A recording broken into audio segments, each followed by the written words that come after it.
আসসালামু আলাইকুম। আপনি হয়তো কখনো দেখবেন না যে কোনো মুসলিম দেশে মন্দির ভেঙে দেওয়া হচ্ছে বা হিন্দুদের উপর অত্যাচার হচ্ছে বা অমুসলিমদের উপর অত্যাচার হচ্ছে। কিন্তু আমাদের দেশে ভারতবর্ষে এভাবে দেখা যায় তারা জয় শ্রীরাম স্লোগান দিয়ে মসজিদ ভেঙে দেয় বা মসজিদ গুঁড়িয়ে দেয়, এমনকি মসজিদ দখল করে নেয়। এগুলো কেন ভাই?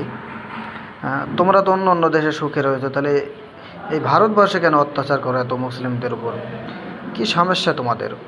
তোমরা এইভাবে জুলুম অত্যাচার করো মুসলিমদের উপর, অথচ তোমাদের নেতা মন্ত্রী যারা, তোমাদের নেতা মন্ত্রী তাদের যে সন্তান তারা দেখো আরব দেশগুলোতে গিয়ে আরবদের সঙ্গে একসঙ্গে বসে খানা খায়।